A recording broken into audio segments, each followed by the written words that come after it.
Un milieu naturel qui semble vierge et où s'épanouissent les oiseaux de passage. D'autres vivent ici toute l'année. Jean-Michel Bienvenu les observe depuis qu'il a 15 ans.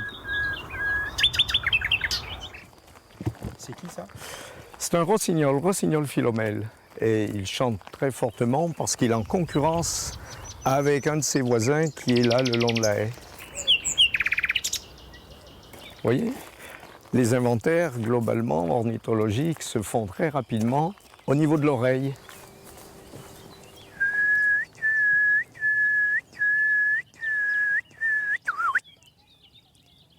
Ça, c'est le loriot. Non, ça c'est le rossignol philomèle. Et le loriot que l'on entend derrière, dans notre dos, c'est... Un chant que tout le monde connaît, celui du coucou. Il se rapproche.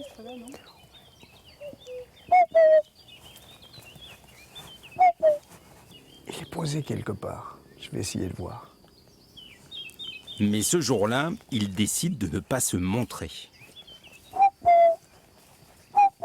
Le coucou, très particulier, c'est un grand migrateur et un très gros insectivore. On parle en ce moment, ça défrayait la chronique, les chenilles processionnaires très urticantes. Le coucou en consomme. Vous me direz les mésanges également, mais le coucou en consomme. Au loin, quelques mouettes rieuses, elles fréquentent les cours d'eau ou les grands fleuves de la côte atlantique. Et puis, ce petit plongeur. C'est un grébupé, il vient de plonger là. Il cherche sa nourriture sous la surface, une nourriture immergée qui peut être petits poissons, insectes subaquatiques. Et c'est un oiseau qui est très local, d'ailleurs il pourrait être l'emblème de nos étangs limousins.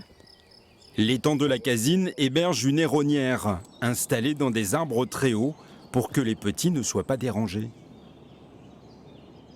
À la fourche de ces arbres, ils vont apposer des branchettes relativement conséquentes, comme vous pouvez le voir. Je peux regarder? Allez-y, je vous en prie. Alors, ils ont été en danger, d'où leur protection depuis la protection des espèces de 1976. Le héron, en fait, qui était décrié, eh bien, de plus en plus, le grand public s'aperçoit que c'est un oiseau qui a un régime alimentaire très varié, qui va des vers de terre, les petits rongeurs et bien évidemment les poissons, les grenouilles, tous les organismes aquatiques dans le sens le plus large du terme. Des rapaces aussi.